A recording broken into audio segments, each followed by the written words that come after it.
Bénisse Ancien Peter ensemble avec la chorale. Que Dieu vous bénisse également pour votre présence. Je disais que Dieu vous bénisse pour votre présence. Dis à celui qui est à tes côtés, tu es une bénédiction de Dieu pour moi. Tu peux tenir sa main et bénir sa vie avec une bonne parole au nom de Jésus.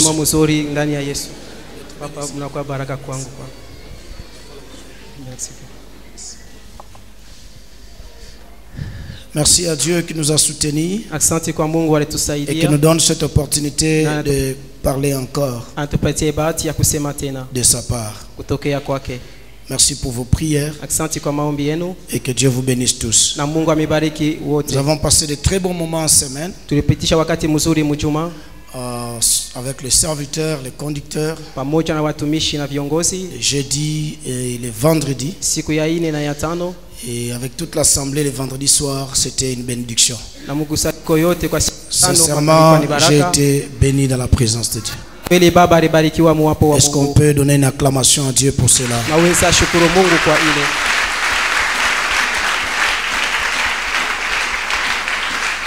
Gloire à l'Éternel. Amen. Je salue Maman Julie, qui était absente en voyage. Dieu a permis qu'elle revienne. Gloire à Dieu. Que Dieu te bénisse, Maman Julie. Peut-être que c'était aussi ton cas, tu étais en déplacement, tu es venu aujourd'hui. Même si nous ne te citons pas, sincèrement nous te bénissons. Parce que tu es un témoignage vivant. Plusieurs sont tombés, et toi tu es revenu, tu es en vie. Que Dieu soit loué. Amen, amen. Alors, nous voulons continuer. Je crois que je vais respecter les conseils qui nous a été donné de ne pas trop revenir dans les révisions. Rappel, non. Nous voulons juste faire la suite. Ce qui produit l'influence négative appelée orgueil du pouvoir. Lorsque quelqu'un est négativement influencé par l'orgueil du pouvoir, quelles sont les conséquences négatives dans sa vie? Premièrement, la convoitise. Deuxièmement, la désobéissance. Troisièmement, la méchanceté. Quatrièmement, la honte. Cinquièmement, les mensonges. Sixièmement, la jalousie. Septièmement, l'envie. Et aujourd'hui, nous allons prendre deux autres conséquences. La première conséquence pour aujourd'hui, c'est le malheur. Mais toi, tu n'es pas appelé au malheur. Dis amen très bien. Ton partage, c'est le bonheur. Amen. Nous sommes dans 2 Samuel chapitre 12. Nous allons lire, je vais lire bientôt, bien sûr, à partir du verset 4 jusqu'au 11e. Vous pouvez aussi noter 2 Samuel 17, le verset 14. 2 Samuel chapitre 12, verset 4 à 11.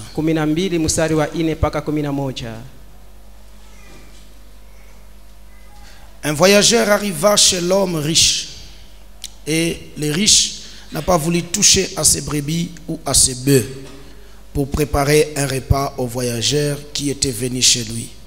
Il a pris la brebis du pauvre et l'a apprêtée pour l'homme qui était venu chez lui. Verset 5. La colère de David s'enflamma violemment contre cet homme et il dit à Nathan: l'Éternel est vivant. L'homme qui a fait cela mérite la mort. Et il rendra 4 brebis pour avoir commis cette action et pour avoir été sans pitié. Et Nathan dit à David: tue cet homme-là. Ainsi parle l'Éternel, le Dieu d'Israël. J'étais oint pour roi sur Israël. et je t'ai délivré de la main de Saül. Je t'ai mis en possession de la maison de ton maître. J'ai placé dans ton sein les femmes de ton maître, et je t'ai donné la maison d'Israël et de Juda. Et si cela y était peu, j'y aurais encore ajouté. Pourquoi donc as-tu méprisé la parole de l'Éternel? Soulignez cela, mépriser la parole de l'Éternel. Il faut jamais mépriser la parole de l'Éternel. L'Église, j'insiste encore, ne jamais mépriser la parole de l'Éternel. Pourquoi as-tu méprisé la parole de l'Éternel en faisant ce qui est mal à ses yeux? Tu as frappé de l'épée Uri, le Héthien. Tu as pris sa femme pour en faire ta femme. Et lui, tu l'as tué par l'épée des fils d'Ammon. Maintenant, l'épée ne s'éloignera jamais de ta maison, parce que tu as méprisé, et parce que tu m'as méprisé, et parce que tu as pris la femme d'Iri, les Héthiens, pour en faire ta femme. Ainsi parle l'Éternel, voici, je vais faire sortir de ta maison les malheurs contre toi. Et je vais prendre sous tes yeux tes propres femmes pour les donner à un autre qui couchera avec elles à la vie de ses soleils. Amen. Chapitre 17. Le verset 14. Absalom et tous les gens d'Israël dirent: les conseils de Hushaï l'Archien vaut mieux que les conseils d'Achitophel. Or l'Éternel avait résolu d'anéantir les bons conseils d'Achitophel afin d'amener le malheur sur Absalom. Afin d'amener quoi? Le malheur sur Absalom. Avant d'aller très loin dans ces points, je reviens pour dire à l'Église et à tout un chacun de nous: ne jamais mépriser la parole de l'Éternel. Comment on méprise la parole de l'Éternel? À la lumière de ce texte, c'est en faisant ce qui est mal aux yeux de l'Éternel. Exemple: prendre la femme d'autrui, c'est un mal aux yeux de l'Éternel. Nous pouvons aller même en détail, en extension. Vous avez compris vous-même. Jamais prendre d'autrui. Ne prenez pas la fille d'autrui sans donner la dot.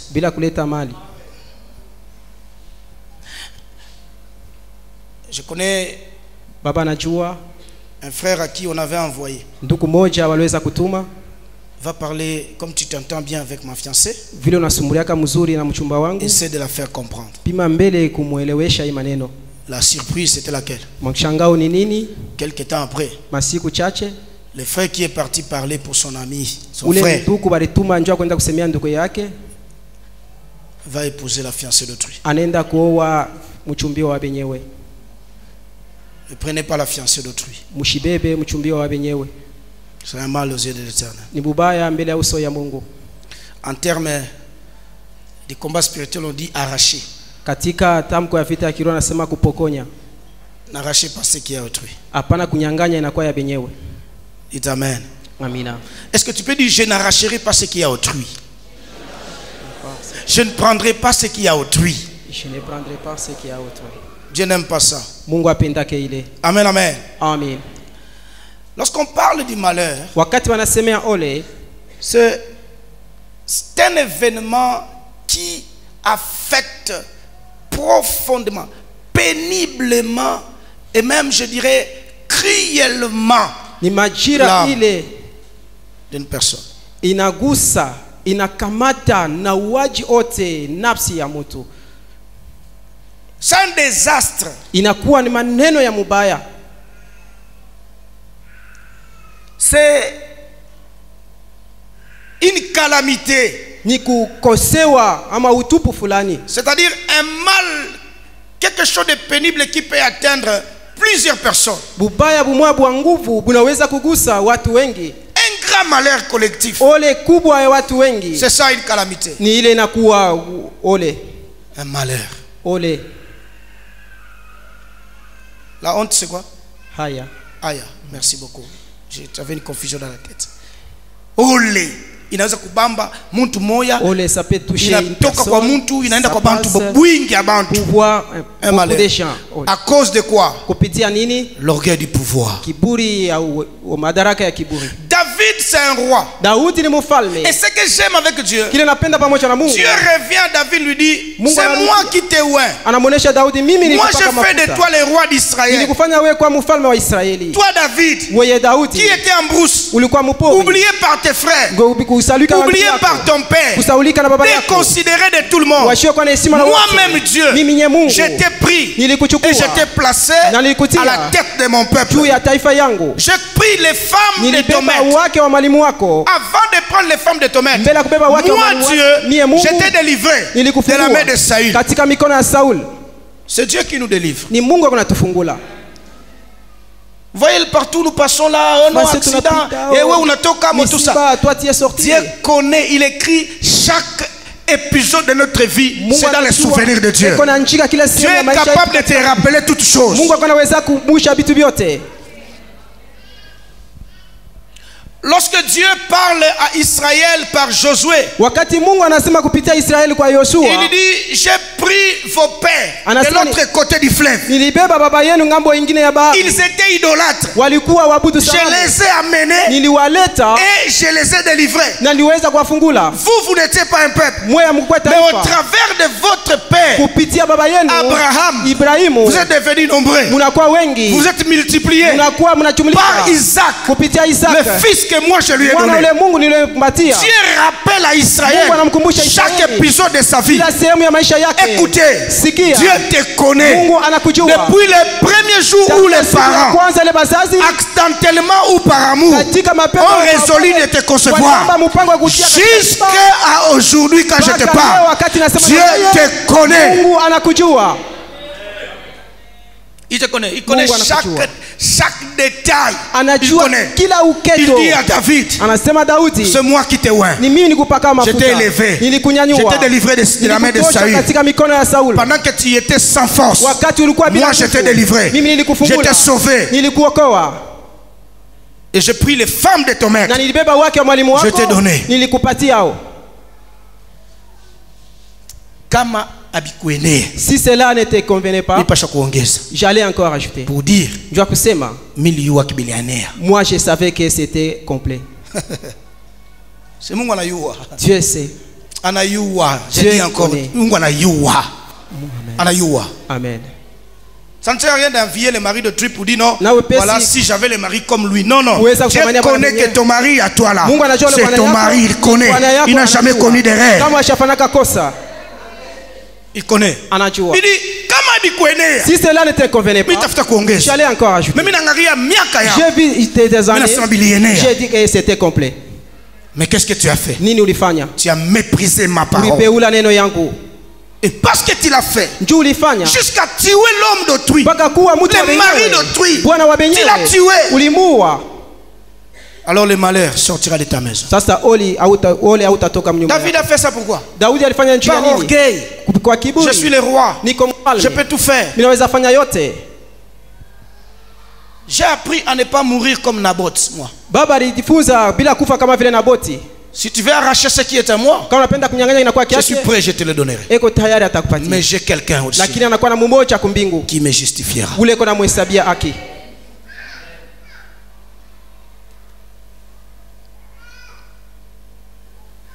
Tu as tué Uri. Uliua Uri. Tu l'as tué. Ulimuua. Et tu as pris sa femme. Na ulibeba mke wake. C'est pourquoi, Ndio kwa maana à cause du mépris de ma parole, kupitia kupeula neno yako, le malheur ole sortira de ta maison. hautatoka mnyumba yako.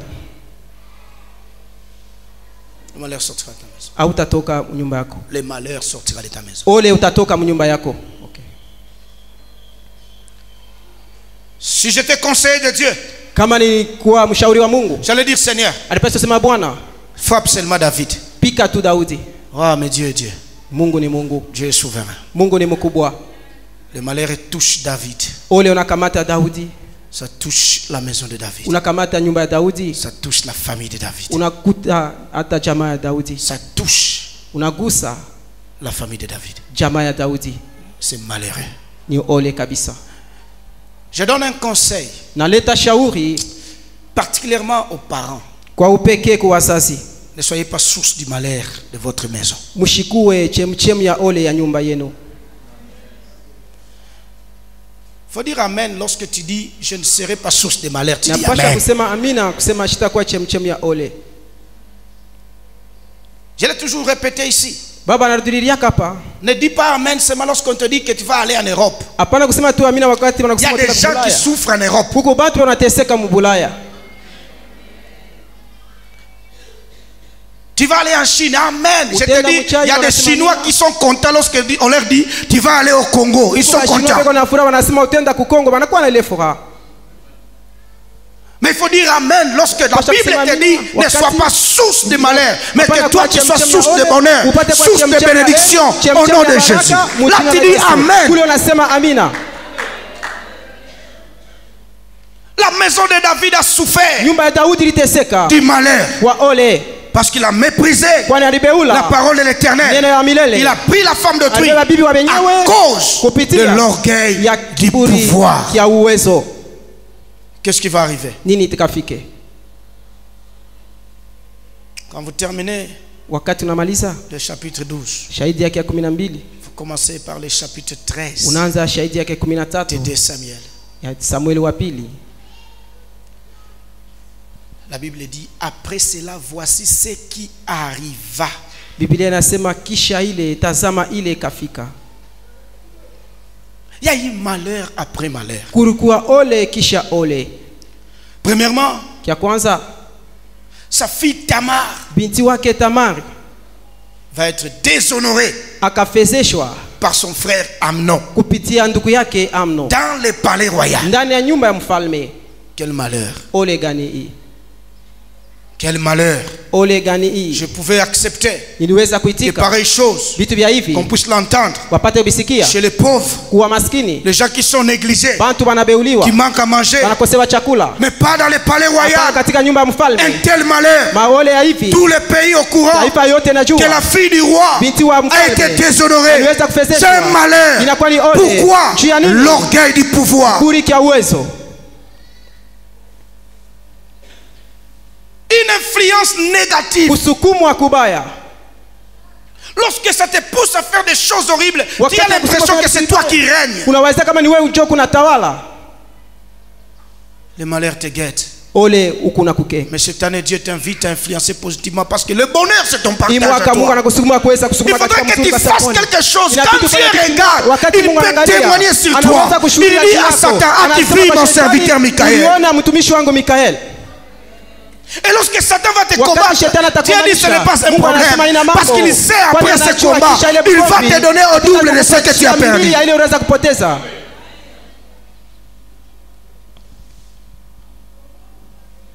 Amnon va déshonorer sa sœur. Amnon akamfezesha ndugu yake. C'est un malheur. Inakuwa ni ole. 2 ans après, Miaka mbili kisha Absalomi, le grand frère de Tamar, mkubwa yake Tamari, va tuer Amnon, akamuua Amnon, son petit frère, mdogo yake, dans la maison du roi. ndani ya nyumba ya mfalme. Banduku banauana. Banduku bonye banauana. Njua nini? Pourquoi? Orgueil ya bababu. Kiburi ya baba yao. Influence négative. Kusukumwa kubaya. À cause du pouvoir. Kupitia madaraka. Je donne un conseil. Naleta shauri. C'est souvent ça nous touche beaucoup nous Africains. Inatukuzaka sisi mara mingi wa Afrika. Wanakupanisha tu kiloko hivi. On te donne seulement tu commences à faire des choses impossibles. Unaanza fanya vitu visivyokuwezekana. Ka salaire kaloko tu balipandisha. Un petit salaire qu'on a seulement augmenté. Un peu là. C'est honteux de dire ce que tu fais. Ni aya ya kusema bila kunafanya. Arrête. Simamisha bile. Ne sois pas orgueilleux. Usiwe na kiburi. Ne sois pas source ou porte du malheur. Usikue chemchemu ya mulango ya ole hapana. Refuse. Katala. Refuse. Katala.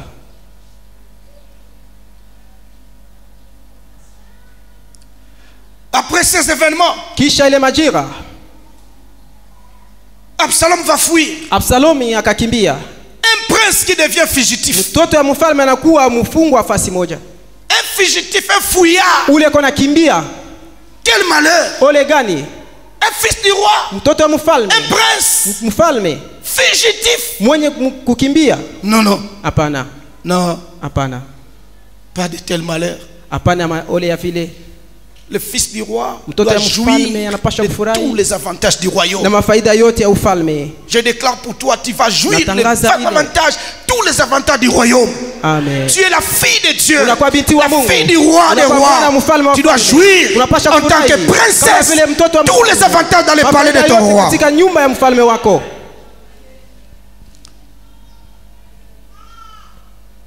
La pensée de Dieu Wazo ya Mungu est que même Mephibosheth, hata Mefibosheti à cause de l'alliance kupitia et agano du sang royal en na lui, damu ya ufalme ndani mwake qu'il soit ramené dans les palais royaux. apate kurudishwa katika nyumba ya Que Dieu te mfalme. ramène dans les palais Mungu royaux. akurudishe katika nyumba ya Tu mfalme. n'es pas fugitif au nom de Hauna Jésus. kukimbia mu jina la Tu ne Yesu. seras jamais fugitif Hauna au kukimbia nom de Jésus. mu jina la Ta Yesu. place est dans les Basi palais du yako roi. ndani ya nyumba ya mfalme.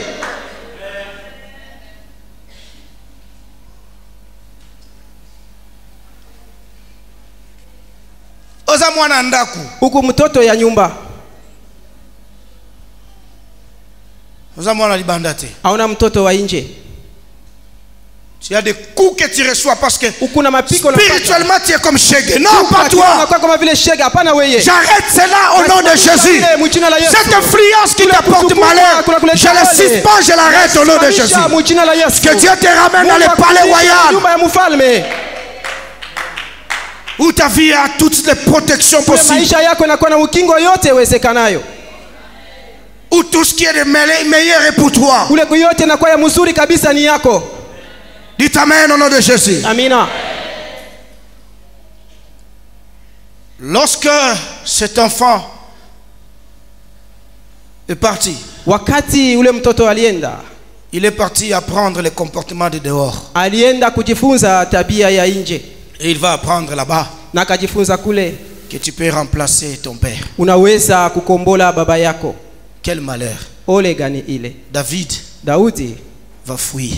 akakimbia, Et lui yeye et ses serviteurs, na watumishi wake Kavuku. wakakimbia. Il fuit qui? Manakimbia nani? Le fils Mwana rebelle. mtombozi, Le fils du roi rebelle. mwana mfalme mtombozi. Quel malheur. Ole gani hii. Tes enfants ne seront jamais rebelles. Batoto yako hawataka watombozi.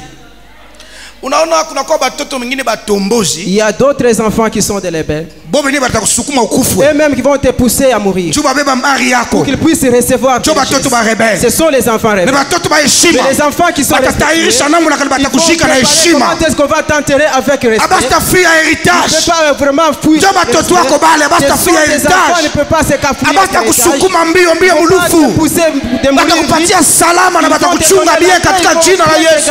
Au nom de Jésus. David, à cause de ce qu'il a fait de mal, l'influence de l'orgueil du pouvoir, il va fuir. Akakimbia. Son fils rebelle Mwana wake tombozi prend sa place. anabeba fasi yake. Quel malheur. Ole gani hii. Jamais pareille chose Kamwe vitu vya vile n'arrivera pas pour toi. habitafika kwako. Je te dis encore, Dieu t'appelle à influencer Mungu positivement. anakuita kusukuma Tu mzuri. influenceras tes enfants positivement. Ils ne vont pas se rebeller contre toi. Kutombokea. Au nom de Jésus, Jina la Yesu. un roi comme David, Mfalme kama Daudi. Dieu lui-même témoigne, il dit l'homme Mungu selon mon anashuhudia, cœur. Mtu kwambatana na roho yangu. Mais à cause du mal de l'orgueil, Kupitia kiburi, David va fuir son Daudi fils. akakimbia mwana wake. Le malheur ne s'est pas arrêté là-bas. Ole akusimamia pale. Dieu avait dit, Mungu alisema tes femmes seront prises wabibi yako watachukua au vu de tout le monde. kumacho ya watu wote Sous ce soleil ici. chini ya hii jua hii. C'est le fils là Ni ule mwana qui a pris les femmes de son père. alibeba babibi yake ya baba yake. Nyumba mfalme La maison du roi. banamfanishia yeka château yake Lui yulu. aussi on a fait son château là-bas. Et une à une, Mumoya kwa les mumoya. femmes de son père Babibi ya baba yake traversaient la cour royale eko natambua kiwanda kya ufalme au vu au-dessus de tout le monde kuona kwa watu wote pour aller répondre au rendez-vous jua kwenda démoniaque kuchipia kwa rendez-vous ya kidemona avec les fils rebelles. na mwana ntombozi. Les mères sont Mama. devenues les femmes. Banakuya babibi yake. Quelle honte. aya gani hii? Pareille chose ne peut pas être dans ta maison. Vitu vya hivi haviwezi kuwa. Je le dis encore au nom de Jésus, j'arrête cela. Tunasimamisha ile. Bien-aimé, arrêtez ça. Kusimamisha ile. Cette influence Kule kusukumwa. va petit à petit dans le monde. Pole katika dunia. Je vous ai dit, Na il y a des lois qui sont en train d'être votées. Ikunapewa. Où le maire dit ceci. Ule mama anasema. Nous avons perdu tulipoteza nos maris. Wa bwana yetu. Et personne n'est plus revenu pour nous prendre en mariage. Maintenant que nos fils ont grandi, que la loi nous permette que nous puissions nous marier avec nos fils. C'est dans ce monde. Vous suivez des informations. L'influence négative. Vous Vous savez, quand ces choses arrivent, les gens pensent que ça va rester en Europe. Non, non. Ça vient jusqu'ici. Mais cette année-ci, lève-toi pour influencer positivement. Pour que pareille chose n'entre pas dans ta maison au nom de Jésus. Vous savez, lorsqu'il y a l'influence positive, même le mari et la femme vont vivre longtemps.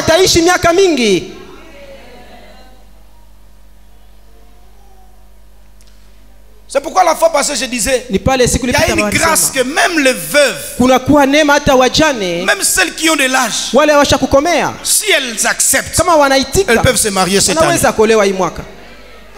Peuvent se marier. Peuvent se marier.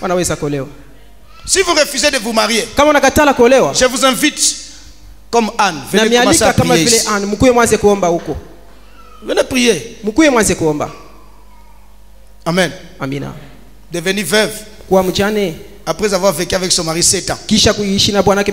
Elle était tout le temps au temple. Où on est arabe. Toi tu vas où? Ushabakia pa ma tension, ma souci. Kansaka papa ngobanda kenda. Ces influences là démoniaques. J'arrête. Soki nzamba peso libala. Kama Bwana akupatie libala. Mungu akupatie tu Bwana. Peso libala. Akupatie tu ndo. Quel malheur. Quelle humiliation. Tout Israël. Je me pose la question. Est-ce que David pouvait avoir le courage? Si par exemple on disait roi, là-bas il y a un garçon qui est avec sa mère, est-ce qu'il pouvait dire quoi? Quel malheur, non, même pas pour mon pays. Je refuse au nom de Jésus. Je refuse. Amen. David va fuir. Et pendant qu'il fuyait, Shimei est en train de l'insulter. Non seulement l'insulter, même le maudire. Un simple citoyen en train de maudire les rois. Les hommes disent, non, on peut le tuer. Pourquoi il fait ça? David comprend. Il dit non, non, non, non, non, non. Laisse tomber. C'est Dieu qui a permis. David savait la cause de son malheur. Toi tu accuses les autres inutilement. Quand tu souffres dans ton malheur là, oh non, c'est à cause de la tente, oh c'est à cause de... Non, non, sois sincère. Sincère. Abandonne l'influence négative. Reconnais ta faute. Fléchis les genoux. 2 verbes seulement. Répands-toi. Convertis-toi. Aujourd'hui les gens ont un cœur trop dur. C'est comme je le disais ici, je ne sais pas vendredi. À cause de l'orgueil. Quelqu'un peut être là, en train de souffrir dans la masturbation. Mais comme il chante, comme il prêche, même quand on fait la paix, il ne peut pas. Parce que l'orgueil lui dit, tu dois passer. Non, non, non, non, tu ne peux pas. C'est de l'orgueil. Tu vas mourir pour rien. David va être maudit. Et plus tard, Absalom meurt. Mais quelle mort. Mtoto mfalme alikufa je. Je voulais pas mourir comme ça. Jamais. Et par la foi je déclare que tu puisses vivre heureux longtemps et que même ta mort soit une mort heureuse. C'est comme ça qu'Abraham est mort.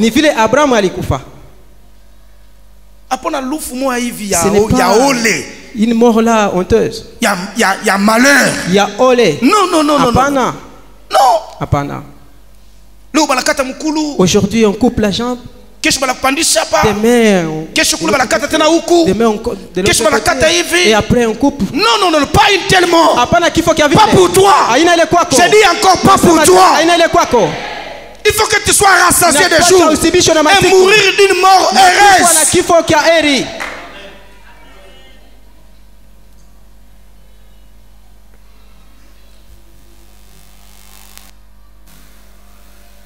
J'ai déjà vu des gens qui meurent. Baba shako kufa. Et on angaika njoo kufa. Eko nangaika pour mourir. Na misho kunaka bengine mna kufa. Et d'autres qui meurent Na fura. avec la joie. Anasema no muni nawishi.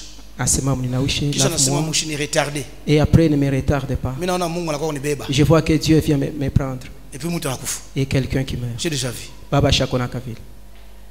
Déjà vu. Baba shakonaka. Le témoignage de ma famille. Ushuda ya chama yake. Ma mère a chanté, Mama chanté, yake chanté des cantiques. alimba wimbo. À un moment donné, Wakati moja elle a demandé pardon à tout le monde, aliomba usama kwa wote, à tous ses enfants. kwa watoto wake wote. Elle a dit peut-être que je vous avais offensé Asa pengine nimefanyia en vibaya tant que mes enfants. kama vile watoto yangu. Même pour ceux qui sont loin, Hata bali kwa mbali, je le pardonne mimi nabasamea et pardonnez-moi. na munisamee. Elle a pris son bain. Alinawa, Elle dit non, on va aller à l'hôpital. asema tuenda kwa hospital. Elle prend son bain. Ananawa, Elle chante encore des cantiques. anaimba tena nyimbo. Elle entre dans la chambre. Anaingia mnyumba yake ya On kulala. l'attend pour aller à l'hôpital. Après, ils ont entendu un silence. Kisha yake wanashikia tu On dit, mais maman, tu traînes, non? Mama unakawia. Ils entrent. Wanaingia. On la trouve sur le lit. Wanampata bakitanda. Maman, on a là la tête. Mama tu dors encore. Il faut tout ender. Il faut que nous puissions Elle partir. était déjà partie. Alikuwa shakwenda Chantant des cantiques. kuimba nyimbo.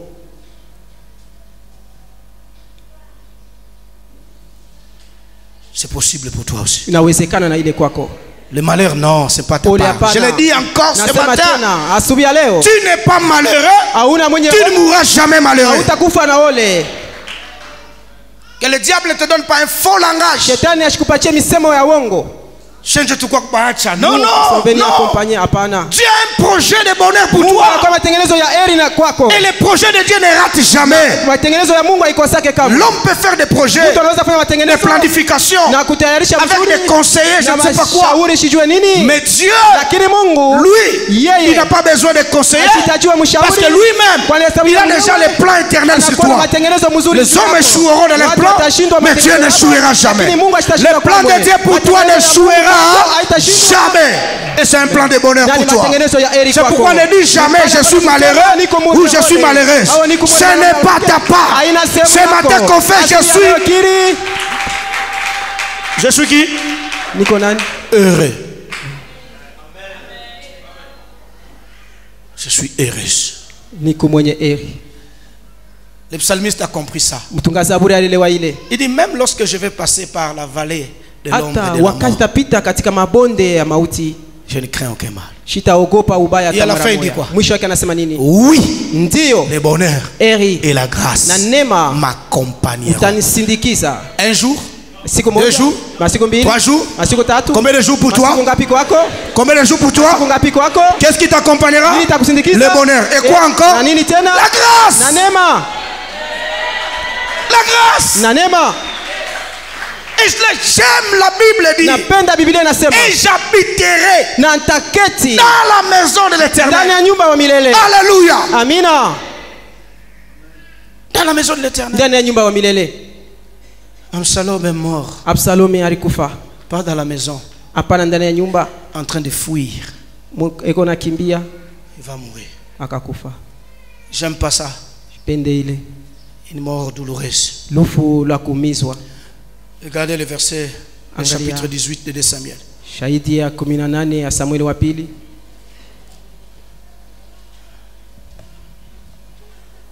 De Samuel 18, Samueli wa pili 18 verset 32. mstari wa 32. Le roi dit à Coushi, Mfalme akamonesha Akushi, le jeune homme Absalom est-il en bonne santé? kijana mwanaume Absalomi anakuwa afya njema? Coushi répondit, Kushi akajibu, qu'il soit comme ce jeune homme. apate kuwa kama vile kijana, apate kuwa kama vile kijana.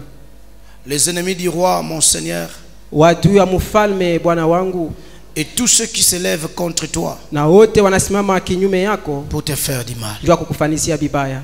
Alors le roi, Na sasa mfalme saisi d'émotion, akachukua na mawazo, monta dans sa chambre au-dessus de la porte et pleura. akaingia yulu ya nyumba yake kumulango na kalia. Il disait Na kusema en marchant, mkutembea, mon fils Absalom, mwana wangu Absalomi, mon fils Absalom, mwana wangu Absalomi, que ne suis-je mort à ta place? kama nilikufa hapa fasi yako. Absalom, mon fils, Absalomi mwana wangu, mon fils. mwana wangu. Absalom alikufa mbaya sana. Absalom il est mort terriblement.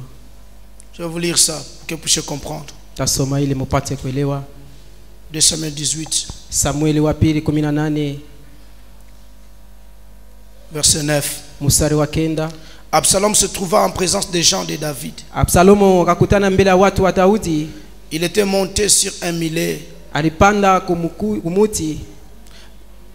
Le millet pénétra sous les branches entrelacées d'un grand térébinthe.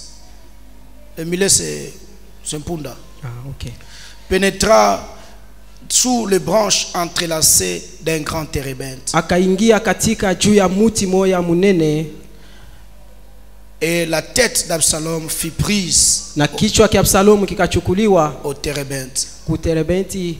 Il demeura suspendu Akabaki yulu entre le ciel et la terre. katikati ya mbingu na dunia.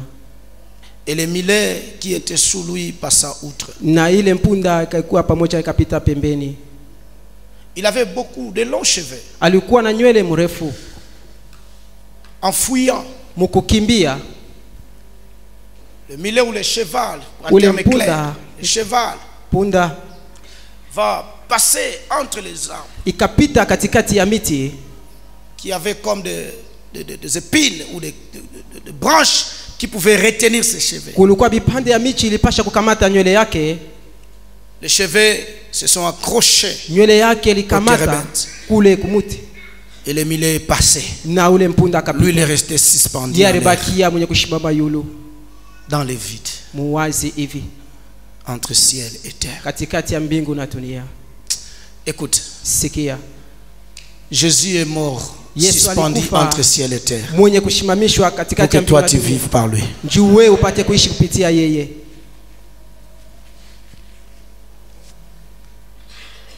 Kuma lufu ingine faut katala. Il y a d'autres morts. Niko mtoto wa Mungu siwezi kufa hivi. Tu es un Hivyo enfant de hivi, jamais. Dieu, tu ne vas pas Watoto wangu mourir comme hawaweza ça. kufa hivi ovyo, Mes enfants ne jamais. pouvaient pas mourir comme Jamais. ça. Comme Faut refuser. napasha kukatala.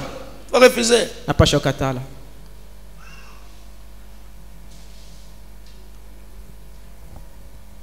Verset 14 à 18. Mstari ya 14 mpaka 18.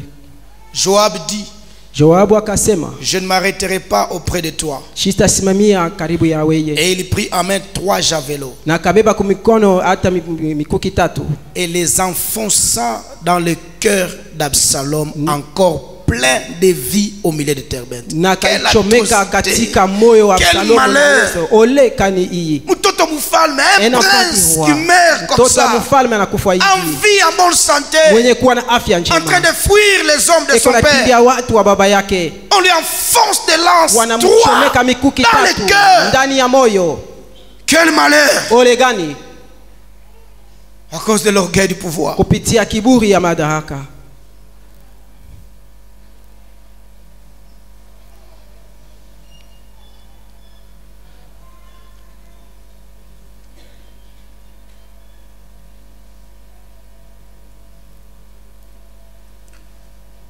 Verset 15. 10 jeunes gens, Wabijana wanasema 10 jeunes gens wabijana 10 qui portaient les armes de Joab walichukua masilaha ya Yoabu entourèrent Absalom, wakamzunguka Absalomi, les frappèrent wakampiga et les firent mourir. na wakamuua. Banamutwanga deja muro. Wanamutwanga Selma. Badisi tena banakuya. Les autres 10 Banamupika tena. ils ont encore Sio kama frappé. banampika Je ne mfimbo. sais pas si on l'a Sio kama frappé. banampika Je ne sais makofi. pas si ce sont des coups. Banamupika. On l'a frappé. Mtoto mfalme kuna L'enfant du kufwa. roi qui meurt. Juu ya kazi mubaya ya Pour babake le travail qu'il avait fait. qui a méprisé la parole de l'Éternel. Teula neno ya milele. Écoute, Sikia. Ne fais pas ça à tes enfants. Hapana kufanya ile kwa batoto yako. À cause d'un petit plaisir, le sexe, Kupita quelques dunia minutes kidogo, de plaisir, muda tu kidogo David ya sacrifie les Daudi princes. anatoa kweli wafalme. Même si tu ne nous dis pas, Hata toa même si tu ne tuanishe. confesses pas, Hata toa ukiri. les conséquences du péché existent. Kinyume kia hatari ya zambi kikuwako. Je donne un conseil. Vous savez, Baba analeta shauri. s'il faut mourir de faim, des fois, meurs de faim avec tes enfants. Kama N'amène nikufa na pas njala, n'importe quoi à ta maison. Pana kuichika N'amène pas n'importe quoi. wakulete bitu yoyote munyuma pana kuitika. N'amène pas n'importe quoi. Hapana kuleta bitu yoyote. Examine ce que tu amènes. Chunguza bila kunaleta. Examine. Chunguza. Dieu n'est pas incapable. Mungu asina na uwezo. Dieu peut te nourrir. Mungu anaweza kulisha. Lui-même il dit. Yeye mwenye anasema, Observez les oiseaux du ciel. angalia bandeke Ils ne sèment ni ne moissonnent. abaoteshake au kuvuna. Observez les lits des champs. Waangalie kweli hata wa Dieu prend soin d'eux. Mungu alikuwa anaangalia. Pourquoi pas toi? Njia nini wewe? N'amène pas les malheurs dans ta maison. Hapana kuleta ole mnyumba C'est une yako. mauvaise influence Inakuwa ni kusukuma qui kubaya. sacrifie des générations. Unatoa bizazi.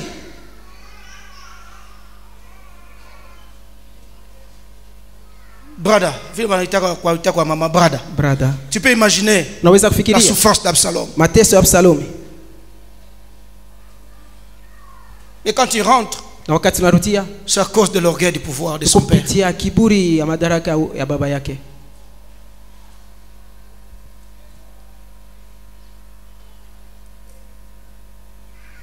C'est pourquoi on en a. Si touché, tu tirer les leçons. Que nous puissions tirer une leçon. Observez les familles qui nous ont précédés. Mwangalie majamaa. Observez dans notre pays. Bale bote Mungu alieleva ka bale Wale famille bote, baye. c'est là que Dieu a élevé. Ils ont Mutafuta fait ma du famille mal. hapo. On a Allez voir ici ces familles.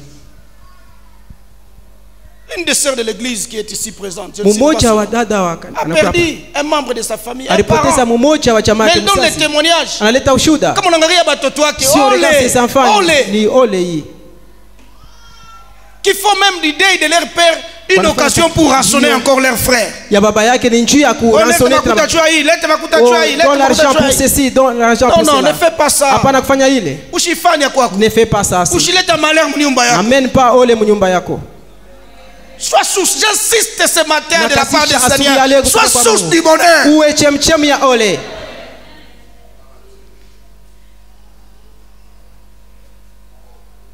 Et je l'ai dit la fois passée. Sema sikuipita. Lorsqu'il faut réprimander l'enfant, réprimande-le. Wakati kanipasha kupokea mtoto, peut pokea faire mtoto. mal. Binaweza kuma. Ça peut faire mal. Binaweza kuma. Tu aimes ton enfant, ne lui épargne pas la verge. Unapenda mtoto yako, hapana kuweka fimbo pembeni. Il y a l'instruction, il y a Kunakuwa l'intelligence, mafundisho, il y a la kunakuwa akili, vie kunakuwa uzima. au travers la verge. Kupitia fimbo. Tu fouilles l'instruction, Unakimbia le madirisha. malheur va t'attraper. Ole utakamata. Tu diras, Utasema comme le monde nous le dit, vile dunia inatuonesha si jeunesse savait. kama vijana ilijua, Mais ça sera trop tard parce que tu seras itakuwa vieux. nyuma kwa sababu utakuwa Et on te shakuzeeka. dira, Watakwambia si vieillesse pouvait. kama wazee waliweza, Ce sera trop tard. itakuwa ni nyuma. Amène pas les malheurs chez toi. Ushilete ole kwa Cet enfant est mort, mtoto alikufa, mais le père a pleuré à la fin. lakini baba alilia nyuma yake. David mfalme Daudi un roi, anapata nouvelle mubari, il a eu une mauvaise nouvelle. anapanda mshambre yake, Il est monté sur sa chambre ndio kuna sema, en train de parler, kuna tembea, en train de marcher. mon fils, Mwana mon wangu, fils, mwana wangu, trop tard. nyuma kabisa. Si je pouvais mourir à ta place, trop Kama tard, nipasha kufa Trop pafasi tard. yako, ni nyuma kabisa, trop tard. nyuma kabisa. Que Dieu t'épargne ces choses. Mungu ashikuweke mubile bitu. Je le dis encore, que Dieu t'épargne de ces choses. Amen. J'aurais voulu que les mariés soient ensemble. Pendelea kama bwana Les mariés soient ensemble. J'aurais voulu. baba litamania kama wenye Afin kuolewa qu'ils puissent wakote se dire ce pamoja, matin, juu apate kusema asubuhi ya leo, pardon, same ne sois pas source ushikuwe chemchemu du malheur de notre maison. ya ole ya nyumba yetu, Ne sois pas source. ushikuwe Il y a des femmes chemchemu. qui trompent leur mari. Hein. Kuku wa mama yuko nadanganya wa bwana yao, Et il y a des maris qui trompent leurs femmes. Hein. na kuku wa baba yuko nadanganya wa bibi yao. Tu as l'impression comme si, bon, c'est normal, hein? na wazia kama njo vile binikalaka Soutenu par l'influence négative de la culture, hein? benye kusaidiwa na kusukuma kubaya kwa namna ya kuishi Chez nous, kwetu c'est normal. njo vile binikalaka C'est normal. njo vile Chez binikalaka nous, c'est normal. kwetu njo vile binikalaka C'est chez vous que c'est ni normal. kwenu binikalaka vile, Mais c'est le mépris de la parole de Dieu. lakini kubeuliwa kwa neno ya Mungu. Même lorsque vous allez rentrer chez vous, Hata wakati mtarudia, papa, maman, baba na mama, ayez courage. muwe na Ne hodari, vous condamnez pas. hapana kujihukumu, Demandez-vous pardon. muiombeni tu huruma, Dire, pardonnez-moi. kusema mnisamehe, Que Dieu ait pitié de nous. Mungu atuhurumie, Pour que mes erreurs à moi makosa ne yangu puissent pas affecter ma maison. ishiguse nyumba yangu. Un roi comme David, Mfalme kama Daudi, vaillant, mshuja, remporta des victoires. mwenye kupata Mais sur le maushindi plan social, katika hali ya ujamii, zéro. sifuri, Il a échoué. alishindwa. Toi, tu n'échoueras pas. We hautashindwa. Ce message va t'aider Hii ujumbe utakusaidia afin que tu influences positivement. juu usukume mwali mzuri. Acclame pour la gloire de Dieu.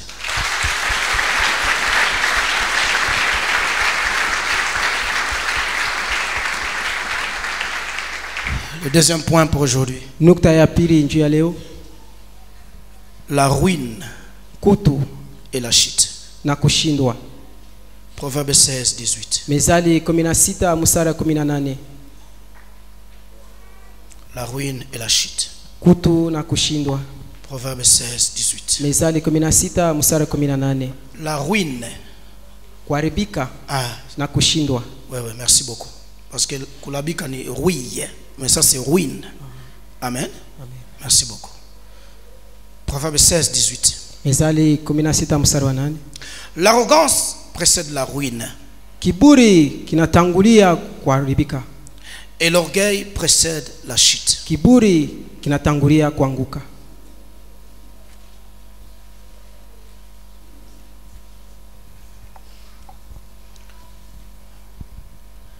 L'orgueil du pouvoir Kiburi kya madaraka entraîne ça comme conséquence. kinaleta hii kama kinyume kia hatari. Lorsqu'on parle de la ruine, Wakati wanasema kuharibika, c'est un processus de dégradation. ni mwenendo ya vitu vya kuharibika.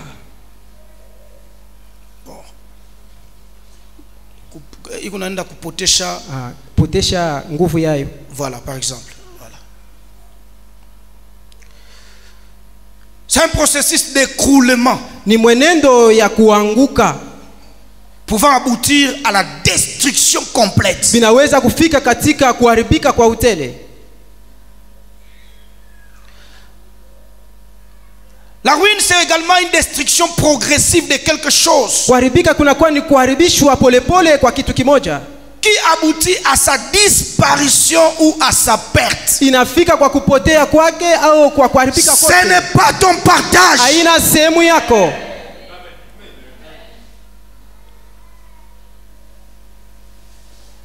Je dis encore, Nasema tena, ce n'est pas ton partage. haina sehemu yako. Tu es footballeur, Unakuwa unacheza kabumbu, tu joues très bien, unacheza mzuri, tu joueras davantage bien, unacheza tena zaidi mzuri, jusqu'à ce que toi-même, mpaka pale wewe tu mwenyewe diras non, c'est le temps de ma unasema ni retraite. wakati ya kupumzika kwangu. Hapana, un joueur Hapana, fini. mwenye kuisha.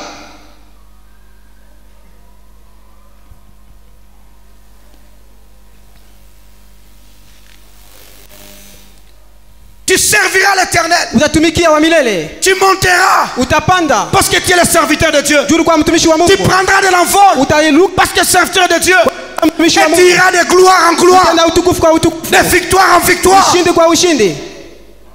Merci pour ton amen. Asante kwa mina yako. Unaona mtu akili unaenda kuisha. Tu vois quelqu'un que son intelligence est en train de diminuer. John, Pourquoi? fouillez tout bien, fouillez. Chunguza tuangalishisha mzuri. L'orgueil. Kiburi. Vous savez, Dieu est tellement compliqué Mungu anakuwa matata. que des fois, Dieu n'aime pas partager sa gloire. Ça, c'est d'abord un. C'est Ya une kwanza évidence. Mungu ashipendake kugawanya utukufu wake. Unasikia Kitu mtu cha anasema, kwanza. "No, mie ni njuu yangu mimi. Mwa ni njuu yangu njuku vile. Mimi mwenyewe, njuu hii ni connaissance yangu. Ça c'est ma connaissance. Niko capable, je vais le faire." Je suis capable C'est nitaifanya. la grâce de Dieu. Ni neema ya Mungu. C'est la grâce de Dieu. Ni neema ya Mungu. Kama mtu anaenda pungukiwa Quelqu'un qui est en train de diminuer à cause de l'orgueil. kupitia kiburi. Ce n'est pas ton partage. Haina sehemu yako. Je prophétise ton éclat. Amen. Ton étoile ne disparaîtra pas. Nyota yako haitapotea. Tu brilleras davantage. Utamelemeta tena zaidi. Brilleras davantage. Utamelemeta tena zaidi.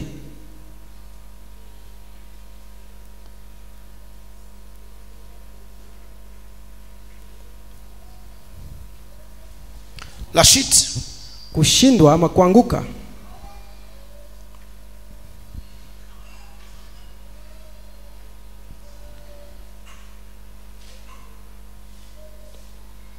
pour bien comprendre ça, jua kuelewa ile, juste prendre l'exemple de Aman. tutabeba tu mfano ya Amani. Lui qui était élevé, Yeye alikuwa ashakunyanyuliwa, mais à cause de l'orgueil, kupitia kiburi il est tombé alianguka jusqu'à mourir. mpaka kufa. Tu ne tomberas pas, Autanguka, tu ne mourras pas, autakufa, tu vivras. utaishi.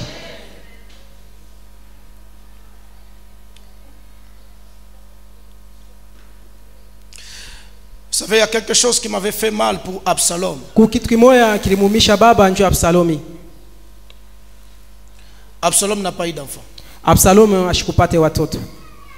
Mais la Bible dit, Biblia inasema Absalomi avait fait un monument alifanya ama munara et il a donné son nom. na alipatia jina yake. C'est comme quelqu'un qui savait Kama mtu ule alijua que mitaanguka tu, et je vais tomber mitapotea, et je serai ndio alifanya monument yake, et pale alifanya munara yake anapanga na jina yake. et il a mis son nom. Toi tu ne tomberas pas. Wewe hautanguka.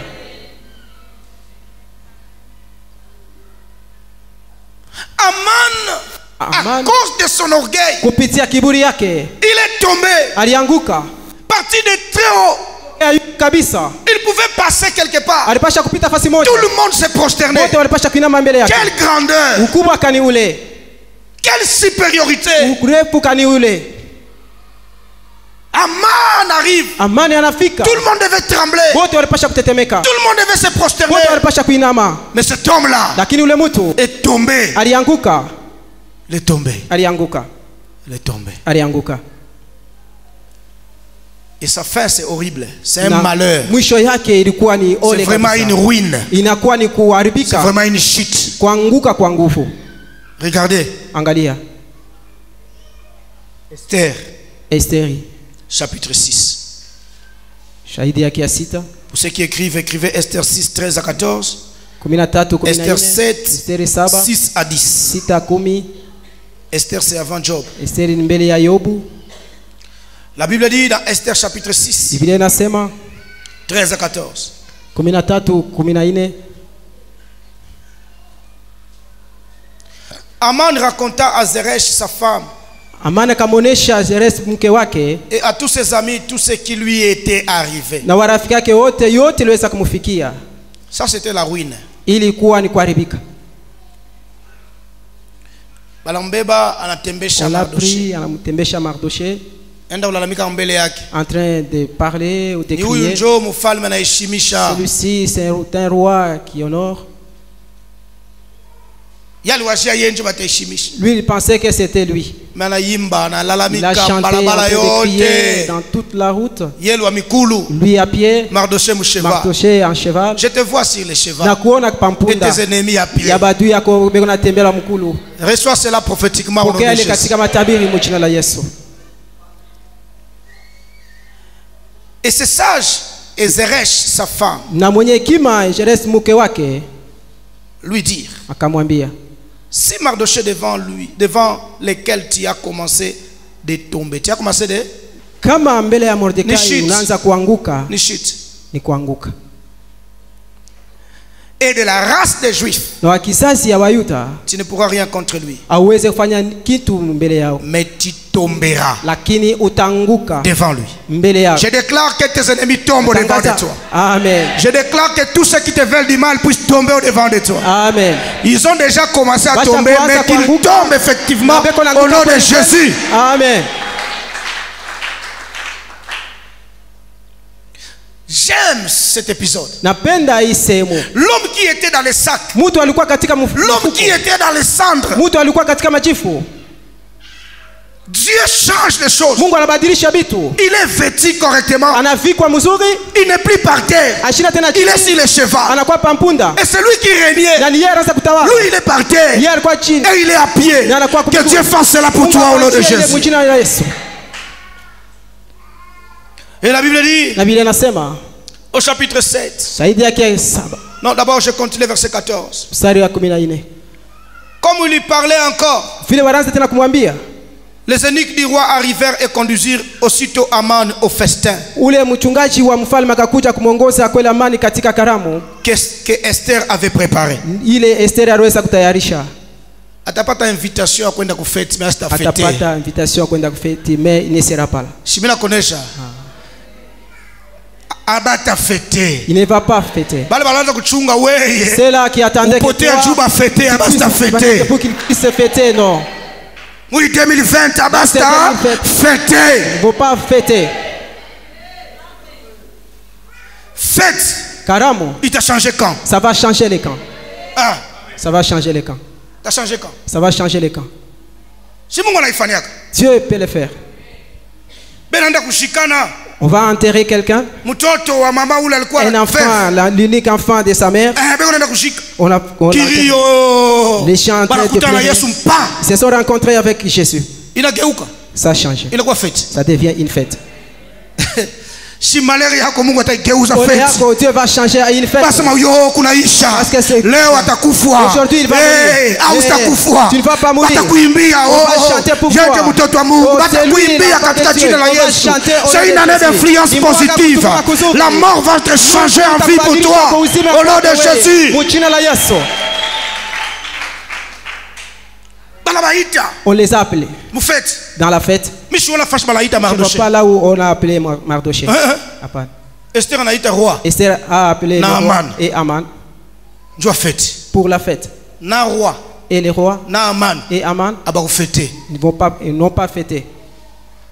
Mais fête inaenda kwa juif. Lakini karamu inaenda kwa Bayuda. Chapitre 7, 6 à 10. Shahidi star. Esther répondit. Esther akajibu. L'oppresseur, l'ennemi, musongo wa adui, c'est Aman. Ni Aman. Ce méchant là. Ule mubaya.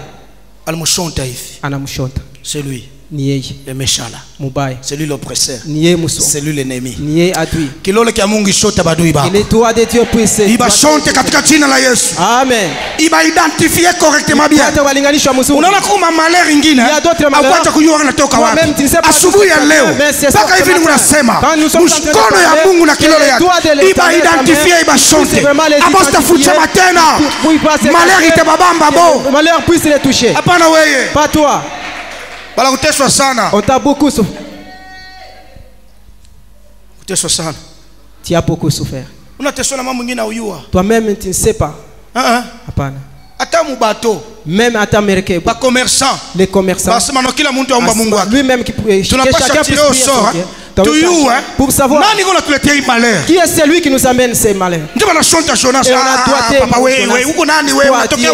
Tu viens d'où? Puisse les doigter au nom de Jésus. C'est fini la saison du malheur. Ce n'est pas ta part. Une influence démoniaque et négative qui t'a porté le malheur. Yes.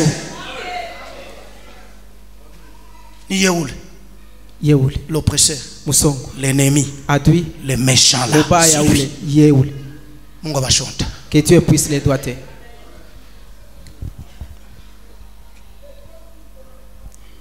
La Bible continue en disant.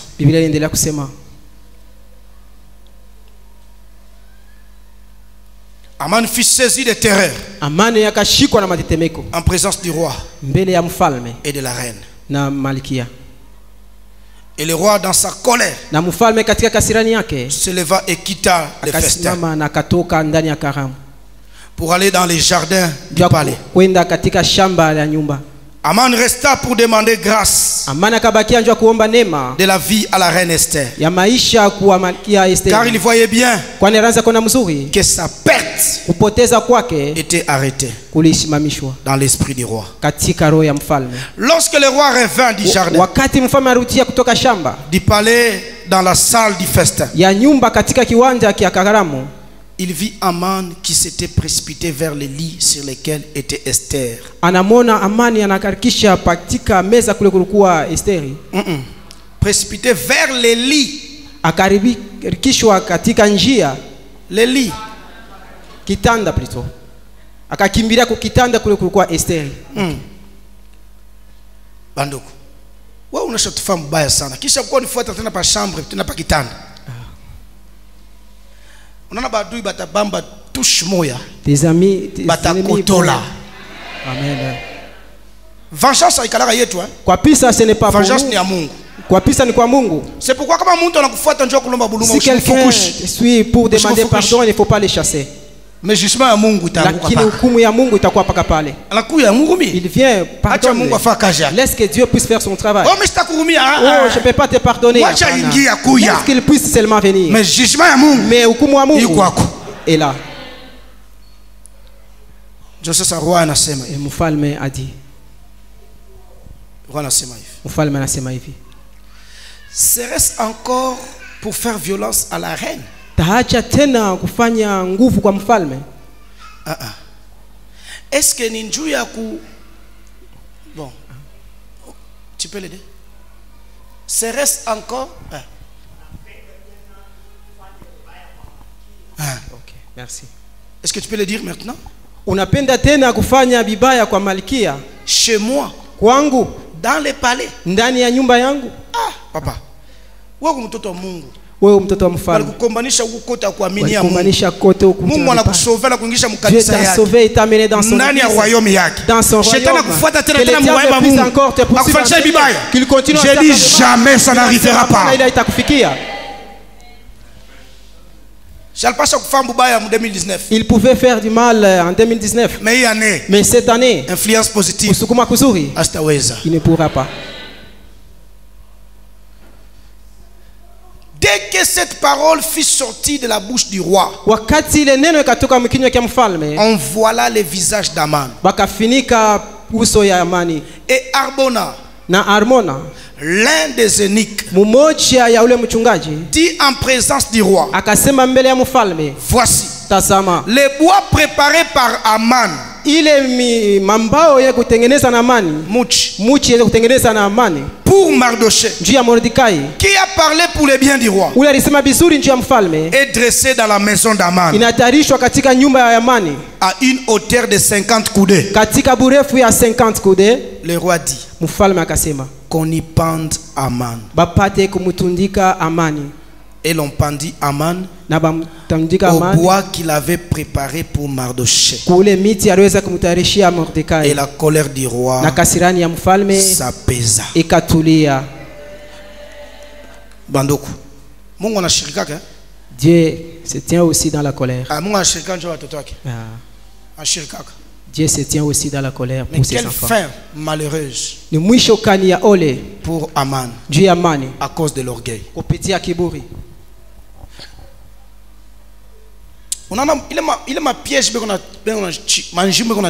Tu vois les pièges qu'on est en train de faire. Eux-mêmes vont tomber. Eux-mêmes vont tomber. Oh non, oh, nous allons tirer. Il ma bombe yote beko nayo manyumba yabo. Il explosé par manyumba yabo kule. Aisha kubamba wewe. Ça va pas t'atteindre. Quelle fin malheureuse. Mwisho kani ya ole ile. Bakutunjika. Qu'on puisse te pendre. Mumba wile wewe ulamusha mnyumba yabo. Dans les bois toi-même tu as mis dans ta maison. Banakutunjikia. Qu'on puisse te pendre toi-même. Non non non non. Apana. N'accepte pas ces choses. Apana kuitika bile bitu. Dis non à l'influence négative. Non à l'influence négative. Dis non à l'orgueil au nom de Jésus. Non à l'orgueil. Jésus s'est humilié. Toi aussi sois humble. Et je dis à quelqu'un, les malheurs que tu avais imposés, c'est juste un chemin pour ton élévation. Ils ont amené Jésus à la croix. Ils l'ont enterré. Mais Jésus n'est pas resté dans la tombe. Ton sauveur est élevé. Parce qu'il est élevé, toi aussi. Dieu est en train de t'élever. À partir de ce jour encore, par rapport à ta foi, je déclare l'élévation. Je proclame ton élévation élévation au nom de Jésus. Tu ne mourras pas. Ils ne vont pas avoir ta chair. Ils ne vont pas boire ton sang. Ils vont boire leur propre sang. Ils vont manger leur propre chair. Mais toi, tu seras glorifié par l'Éternel. La Bible déclare: j'honore ceux qui m'honorent. Que Dieu t'honore au nom de Jésus. Que Dieu t'honore au nom de Jésus. Que Dieu honore ta famille. Que Dieu honore tes enfants. Tes enfants ne mourront pas à cause des malheurs. Tes enfants vivront. Ils sont des princes de l'Éternel. Ils sont des princesses de l'Éternel. Ils seront établis dans les palais royaux. Il n'y aura pas de phaseurs dans ta maison. Il n'y aura pas des enfants de la rue dans ta maison. Tes filles à toi vont se marier dignement. Ils ne seront pas déshonorés. Dieu lui-même les protégera. Ils ne seront pas déshonorés. Ils ne seront pas déshonorés. Elles seront honorées au nom de Jésus. Je vois des filles être habillées dignement. Je vois des filles être couronnées dignement. Au nom de Jésus. Le malheur n'est pas ton partage, mais c'est le bonheur qui t'accompagnera. Et je le déclare tous les jours de ta vie, au nom de Jésus. Le Dieu qui m'a honoré, le Dieu t'honore mon frère. Le Dieu qui m'a honoré, c'est le même qui le fera. Il le fera. Je sais d'où Dieu m'a tiré. Je sais par quelle souffrance je suis passé. Mais Dieu a changé ma souffrance. Aujourd'hui c'est un témoignage. Un témoignage au nom de Jésus. Reçois cela au nom de Jésus.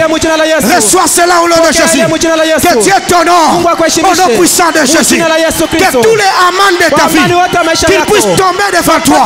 Au nom de Jésus. Au nom de Jésus.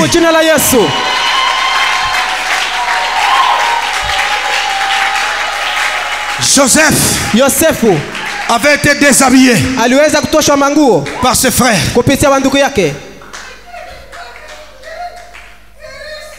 Mais lorsqu'il arrive dans la maison de son maître, on lui donne une autre tunique. Parce que c'était donné par les hommes. Il a été encore déshabillé dans la maison de son maître. Il arrive en prison. On lui donne une tunique de la prison. Parce que c'était donné par des hommes. Un jour, on l'amène devant Pharaon. Et cette fois-là, c'est l'accomplissement de la parole. Il a été honoré. Pour toujours, il a été honoré. Je déclare aujourd'hui, les humiliations par lesquelles tu étais passé, je suspends cela. Dans la foi au nom de Jésus, je mets fin à cela. Si hier, tu as été méprisé, aujourd'hui, je mets fin à cela. Par la foi au nom de Jésus. Crois et reçois cela. Au nom de Jésus, une tunique de gloire entre dans ta vie. Au nom de Jésus. Tu ne mourras pas comme une bête. Jamais. Jamais. Aucune volonté humaine ne te tuera. Jamais. Il est vivant, mon Dieu. Les choristes l'ont chanté. Le mur s'écroule. Par son pouvoir, il accomplit les miracles. C'est ce Dieu-là que je te prêchais. Il est Jésus, le sauveur de son peuple. Il est Emmanuel, le Dieu au milieu de son peuple. Il est l'eau de vie qui étanche ta soif. Il est tout. Dans tous les domaines possibles de ta vie. Il n'y a aucun cas qui peut résister au devant de lui. Est-ce que tu peux lui faire confiance ce matin? Ou lui dire, Seigneur, je crois que tu changes mon malheur ce matin. Que tu me connectes ton bonheur ce matin. Commence à prier. Et que Dieu te connecte à ton bonheur. Que Dieu connecte ta maison au bonheur. Que Dieu connecte ta famille au bonheur.